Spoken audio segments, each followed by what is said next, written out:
Hello everyone, welcome to my channel teaching by Karishma. और आज मैं आपके लिए टीचिंग मेथोडोलॉजी के ऐसे प्रीवियस ईयर क्वेश्चन लेकर आई हूँ जो हर बार एग्जाम में पूछे गए हैं। तो बिना टाइम वेस्ट करे शुरू करते हैं। पहला क्वेश्चन है, weak writing skills that include poor motor skills and planning are called, यानी कि कमजोर लेखन कौशल जिसमें कमजोर मोटर कौशल और नियोजन शामिल है, इस चीज को क्या कहा जाता है? मतलब ऐसा कौन सा डिसऑर्डर है जो हमारा पुअर मोटर स्किल से रिलेटेड है?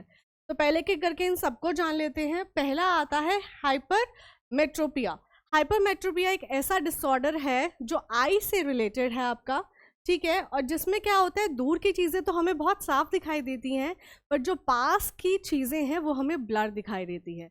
तो हाइपरमेट्रोपिया हमारा वो डिसीज है, तो ये हमारा मोटर स्किल से रिलेटेड नहीं है। नेक्स्ट आता है मायोपिया। मायोपिया जो है वो ऑपोजिट है किसका? हाइपरमेट्रोपिया का, ठीक है। मायोपिया में क्या होता है, हमें पास की चीज़ें तो अच्छी दिखाई देती है, पर दूर की चीज़ें हमें धुंधली दिखाई देती हैं, ब्लर दिखाई देती हैं, ठीक है। उसके बाद डिसलेक्सिया। डिसलेक्सिया आपने देखा है, जिसको मोस्ट इंपॉर्टेंट है, ये तो डिसलेक्सिया ना जाने कितनी बार क्वेश्चन में पूछा गया है, जो आपका रीडिंग से रिलेटेड डिसऑर्डर है, ठीक है। मोस्ट इंपॉर्टेंट फिल्म आपने देखी होगी, फेमस है, वो तारे ज़मीन पर, जिसमें ईशान था, ठीक है, जिसको रीडिंग डिसऑर्डर था, जिसका नाम था डिसलेक्सिया। वो क्या करता था, शब्दों को उल्टा, अगर कहीं पे वॉज लिखा हो तो वो क्या पढ़ता था, उसको सो, पी को क्यू पढ़ा जाता है ना बच्चे, बी को डी पढ़ते हैं। तो इस चीज़ को हम कहते हैं रीडिंग डिसऑर्डर, यानी कि डिसलेक्सिया, ठीक है। नेक्स्ट आता है हमारा डिस्प्रेक्सिया। डिस्प्रेक्सिया जो होती है एक ऐसी डिसऑर्डर होती है जो हमारी पुअर मोटर स्किल से रिलेटेड होती है, यानी कि जहाँ पे काम करने में कुछ ना कुछ दिक्कत आती है, जिसकी वजह से लोगों की क्या होती है, आपने देखो ना कि कभी कभार कुछ बच्चे ऐसे होते हैं जिनकी हैंड राइटिंग बहुत ज़्यादा पुअर होती है, तो वो इसी डिसऑर्डर की वजह से होती है। अब आप देखो, इसमें मैंने लगा रखा है ये पूरा का पूरा चार्ट, जैसे डिफ़िकल्टी आना, टाइम मैनेजमेंट बच्चे नहीं कर पाते हैं, ढंग से प्लान नहीं कर पाते हैं, चीज़ों को ऑर्गेनाइज करने में उनको परेशानी आती है, राइट। उसके बाद स्पेशियल प्रॉब्लम होती है उनको, फाइन मोटर डिफ़िकल्टीज होती है, मतलब ऐसी चीज़ें जो जैसे poor hand writing, fine. Gross motor में क्या होता है, जिसमें बड़ी मसल्स का हमारा इस्तेमाल होता है, उनमें दिक्कत आती है, जैसे किकिंग, बॉलिंग। पुअर कोऑर्डिनेशन होता है, बैलेंस उनका ढंग से नहीं होता है। तो ये सारी चीज़ें क्या होती हैं, हमारी डिस्प्रेक्सिया। तो इसका करेक्ट आंसर क्या हो गया? डिस्प्रेक्सिया, जहाँ पे कमज़ोर लेखन कौशल, जिसमें कमज़ोर मोटर कौशल और नियोजन शामिल होता है, उसको हम डिस्प्रेक्सिया कहते हैं। ओके, नेक्स्ट क्वेश्चन है आपका, व्हाट इज बर्थ ट्रॉमा। अगर आपको याद हो तो मैंने पहले भी इस क्वेश्चन को डिस्कस करा हुआ है, मतलब इम्पॉर्टेंट है, बहुत आराम से समझाया था कि बर्थ ट्रॉमा क्या होता है, यानी कि जन्म आघात क्या होता है। तो ये एक ऐसी ट्रॉमा होता है, एक ऐसी इंजरी होती है जो फिजिकल इंजरी कहते हैं, और ऐसी होती है जो बर्थ के दौरान होती है, मतलब at the time of birth होती है। So injury sustain within 15 days, मतलब जन्म के 15 दिन के भीतर लगी हुई चोट होती है? नहीं। Injury sustain with in 2 days, यानी कि जन्म के 2 दिनों के भीतर लगी हुई चोट होती है? नो। जन्म के समय लगी चोट? यस। आगे भी पढ़ लेते हैं, विद इन 5, मतलब जन्म के 5 दिनों के अंदर लगी हुई चोट नहीं। जो मैंने आपको पहले बताया था, ये एक ऐसा इंजरी होती है, फिजिकल इंजरी, जो at the time of birth होती है। Come to next question. Next question क्या कह रहा है हमारा, in which assessment the final effects of curriculum are assessed on the basis of its stated objectives, यानी कि किस मूल्यांकन में पाठ्यचर्या के अंतिम प्रभावों का मूल्यांकन उसके घोषित उद्देश्यों के आधार पर किया जाता है।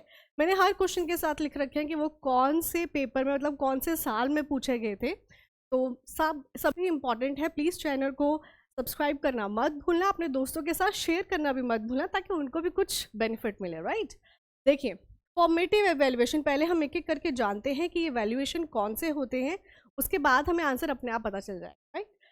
फॉर्मेटिव एवेल्युएशन मैंने आपको पहले भी डिटेल में बताया है। फॉर्मेटिव एवेल्युएशन वो होते हैं जो during the teaching learning process चलते हैं, ठीक है, जहाँ पे हमें पता चलता है कि बच्चे की प्रोग्रेस क्या है, कि टीचर को मतलब पता चल जाता है कि भाई हमें बच्चे की वीकनेस क्या है, उनकी स्ट्रेंथ क्या है, या मैं जो मेथड अप्लाई कर रही हूँ उनको पढ़ाने के लिए वो फ्रूटफुल है भी है, या उसमें कुछ चेंजेस लाने की ज़रूरत है।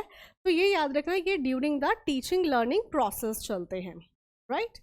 Teaching learning process. नेक्स्ट है हमारा कॉग्निटिव, कॉग्निटिव यानी कि संज्ञानात्मक मूल्यांकन, मतलब जहाँ पे उस चीज़ को इवैल्यूएट किया जाता है कि बच्चा कैसे सोचता है, कैसे चीज़ों को समझता है, ठीक है। तो ये आपका एट द फाइनल इफेक्ट नहीं दर्शाता है करिकुलम का, तो ये भी नहीं होगा क्योंकि ये during the teaching learning process हो रहा है। कॉग्निटिव भी नहीं होगा क्योंकि यहाँ पे तो बच्चे की मेंटल एबिलिटी को जज किया जाता है कि बच्चा कैसे चीज़ों को समझ रहा है, कैसे चीज़ों को रीज़न कर रहा है। नेक्स्ट आ जाता है सबमेटिव। उससे पहले हम जान लेते हैं क्लिनिकल। क्लिनिकल इवैल्यूएशन क्या होता है? एक ऐसा मूल्यांकन होता है जहाँ पे बच्चों को ऑब्जर्व किया जाता है कि जो वो थियोरेटिकल नॉलेज लेते हैं वो उसे प्रैक्टिकली कैसे अप्लाई कर पाते हैं, ठीक है। मतलब जो भी हम थ्योरी सीख रहे हैं रियल लाइफ में उनका वो यूज़ कैसे करते हैं। जैसे अभी हम बच्चों को मैथमेटिक ऑपरेशन समझाते हैं, राइट, तो वो चीज़ देखी जाती है कि वो उन चीज़ों का सही ढंग से इस्तेमाल कर रहे हैं कि नहीं कर रहे हैं, वो हमारा क्लिनिकल इवैल्यूएशन में आ जाता है। और समेटिव इवैल्यूएशन वो होता है जो आपका at the end of the academic year होता है, लास्ट में लिया जाता है, ठीक है, जिसको हम ऐसे कहते हैं शॉर्ट में। तो समेटिव हमारा इवैल्यूएशन जो होता है वही होता है असेसमेंट, द फाइनल इफेक्ट्स हमारे करिकुलम का जो शो करता है, राइट।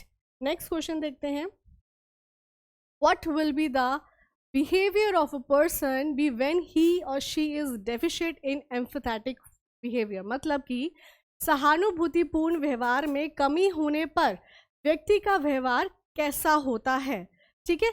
एम्फैथेटिक बिहेवियर का मतलब होता है सहानुभूतिपूर्ण व्यवहार। उसमें क्या होता है कि मतलब अगर उसमें कमी होती है तो बच्चा क्या ओबीडेंट होता है, आज्ञाकारी होता है? भी नहीं। जिसके अंदर सहानुभूति ही नहीं है वो कैसे आज्ञाकारी होगा, है ना।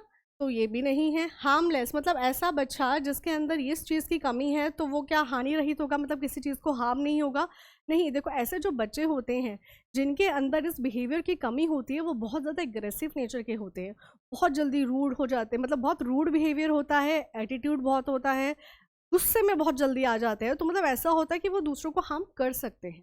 तो this option is not correct, right. Anti social, anti social behaviour का मतलब होता है असामाजिक, मतलब ऐसा कि जहाँ पे बच्चे जो होते हैं, जो मैंने अभी आपको समझाया कि मतलब दूसरों को चीज़ों को समझ नहीं पाते, दूसरों के साथ कुछ भी चीज़ शेयर नहीं कर पाते, किसी ने कुछ बोल दिया उनको अच्छी नहीं लगी तो वो बहुत जल्दी गुस्से में आ जाते हैं, एग्रेसिव हो जाते हैं, राइट। तो दिस ऑप्शन इज करेक्ट। और प्रो सोशल का मतलब होता है, प्रो सोशल मतलब ऐसे बच्चे जिनका बिहेवियर दूसरों के लिए बहुत अच्छा होता है, बहुत कोऑपरेटिव होते हैं, बहुत शेयरिंग, बहुत केयरिंग काइंड के होते हैं। So this option is also not correct. So the correct option is anti social, मतलब वो कैसे होते हैं? असामाजिक होते हैं। देखिए एम्पैथी का मतलब मैंने यहाँ पे भी समझाया, द अवेयरनेस ऑफ फीलिंग्स, मतलब ऐसे जो दूसरों की क्या कहते हैं, दूसरों की चीज़ों की रिस्पेक्ट करते हैं, दूसरों की भावनाओं को समझते हैं, फीलिंग्स को समझते हैं, उनको अंडरस्टैंड करते हैं, ठीक है। वैलिडेट ऑफ फीलिंग्स, दूसरों की चीज़ों को वैल्यू करना, एक अटेंटिव लिसनर होना, ये नहीं सिर्फ अपनी बोले जा रहे हैं और दूसरों को मौका ही नहीं दे रहे कुछ बोलने का, सुनना ही नहीं चाहते हैं क्योंकि उनके लिए आई एम द बेस्ट, वो वाली फीलिंग हो जाती है, ठीक है। Come to next question, social norms are, social norms क्या होते हैं, यानी कि सामाजिक मानदंड क्या है। सबसे पहले हम जानते हैं कि सोशल नॉर्म्स होते क्या हैं, सामाजिक मानदंड कहा किसे जाता है, ठीक है। मतलब ये ऐसे नॉर्म्स होते हैं जहाँ पर ह्यूमन बिहेवियर को गाइड किया जाता है ताकि उनको ये चीज़ समझ में आए कि उनके लिए क्या चीज़ सही है, क्या चीज़ सही नहीं है, कौन सी चीज़ एक्सेप्टेबल है और कौन सी चीज़ एक्सेप्टेबल नहीं है उनके लिए। तो ये ऐसे नॉर्म्स होते हैं। तो ऐसे नॉर्म्स क्या होते हैं? हानिकारक होते हैं? बिल्कुल भी नहीं होते हैं, है ना। ऐसी चीज़, भाई जब इंसान को ये चीज़ें समझाई जा रही है कि ये चीज़ आपके लिए सही है, ये चीज़ आपके लिए गलत है, तो वो चीज़ हानिकारक थोड़ी ना हो सकती है, वो आपके बेनिफिट के लिए तो आप चीज़ आपको बताई जा रही है, राइट। अब जैसे हम रोड पे निकलते हैं, हमें बोला जाता है कि भाई अगर आप स्कूटी चला रहे हैं, आप बाइक चला रहे हैं, तो आपको क्या करना है, हेलमेट पहनना है। तो वो हमारे लिए तो बता रहे हैं, हमारे बेनिफिट के लिए तो बता रहे हैं, तो वो हानिकारक थोड़ी ना है हमारे लिए। नेक्स्ट हो गया इम्परेटिव, मतलब कि अनिवार्य, आपको हमने बता दिया कि ये चीज़ आपको करनी है क्योंकि ये चीज़ बेनिफिट और इस चीज़ से आपका नुकसान होगा। अब वो आपके ऊपर है, उसे आपको अपनाना है या नहीं अपनाना है। तो ये अनिवार्य भी नहीं है, ठीक है, क्योंकि हम चीज़ आप पे सोच रहे हैं, आपकी समझ पे सोच रहे हैं। नेक्स्ट आता है मूल्यांकन, ओके। नेक्स्ट आता है डिस्क्रिप्टिव, तो डिस्क्रिप्टिव भी नहीं है, वर्णनात्मक भी नहीं है ये। तो ये है इवैल्यूएटिव, इवैल्यूएटिव है क्योंकि यहाँ पर आपके बिहेवियर को निर्देशित किया जाता है, उसको गाइड किया जाता है कि व्हाट इज एक्सेप्टेबल और what is not acceptable by the society, right. तो दिस ऑप्शन इज करेक्ट, यानी कि evaluative. Come to next question, what is included in art education? ठीक है, कला शिक्षण में क्या शामिल है? कला शिक्षण में क्या होता है हमारा? आर्ट एजुकेशन, जिसमें हमारी विजुअल आर्ट भी आती है, जिसमें हमारी परफॉर्मिंग आर्ट भी आती है, राइट? विजुअल आर्ट भी आती है, वीए मतलब मैं शॉर्ट में लिख रही हूँ, वीए मतलब विजुअल आर्ट होगी और पीए मतलब हमारी होगी परफॉर्मिंग आर्ट, राइट? सो देखते हैं कि क्या इंक्लूड होता है हमारा आर्ट एजुकेशन के अंदर।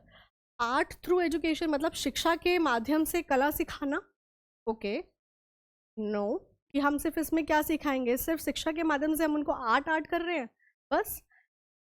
Area of learning that is based upon visual art and performing art, यानी कि दृश्य कला और प्रदर्शन कला पर आधारित शिक्षण का केंद्र। यस, जो मैंने आपको बताया था कि ऐसी चीज़ उनको सिखाई जाती है जिसके अंदर आपके विजुअल आर्ट भी आता है, यानी कि दृश्य कला भी सिखाई जाती है उनको, और प्रदर्शन कला भी सिखाई जाती है। इसके द्वारा उनका शिक्षण किया जाता है, उनको सिखाया जाता है, right?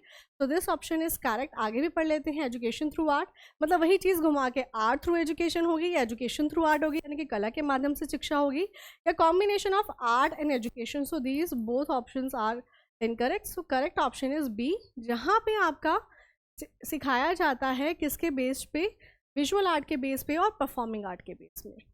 Next question most important है, the title of RTE act consist of the word, मतलब इनमें से कौन सी चीज़ जो है वो उस RTE के टाइटल में आती है? ठीक है, अधिनियम के शीर्षक में शब्द शामिल है, क्या चीज़ है? आपको दिख रहा होगा, ये होता है RTE मतलब राइट टू एजुकेशन, जहाँ पे बच्चों को फ्री और कंपल्सरी एजुकेशन दी जाती है, वो भी कौन कौन से? 16 between 16 to 14 years of age, जहाँ पे 6 साल से 14 साल के बच्चों को फ्री में और अनिवार्य शिक्षा मतलब कंपल्सरी एजुकेशन दी जाती है। तो आपको पता तो चल गया होगा मैंने अब क्या चीज़ इसके अंदर आएगी, पर हम फिर भी पढ़ लेते हैं, राइट? यानी कि पेड एजुकेशन होती है, सशुल्क मतलब यहाँ पे पैसा दिया जाता है, बिल्कुल भी नहीं, जबकि मैंने आपको पहले बता दिया फ्री होती है, मुफ्त में होती है 6 से 14 साल के बच्चे के लिए। Free education, yes free education होती है। कंपल्सरी एजुकेशन, यस ये भी होती है, बट साथ में दोनों चीज़ें होती हैं, अलग अलग नहीं, ठीक है? So this option is correct, the free and compulsory education, right? और एक चीज़ मोस्ट इंपॉर्टेंट है, इसको इनैक्ट कब किया गया था? इसको इनैक्ट किया गया था आपका अगस्त 4, 2009 में, ठीक है? और ये इफेक्टिव कब हुआ था? ये इफेक्टिव हुआ था आपका 1 अप्रैल 1, 2010 में, ठीक है? इनैक्ट हुआ था अगस्त 4, 2009 में और इफेक्टिव हुआ था अप्रैल 1, 2010 के अंदर, क्योंकि ये चीज़ें भी पूछी जाती हैं पेपर में। Next question is what is child rearing? ठीक है, चाइल्ड रेयरिंग को हम क्या कहते हैं, यानी कि बाल पालन को क्या कहा जाता है? पिक्चर भी आपको बता रही होगी कि क्या कहना चाह रही है।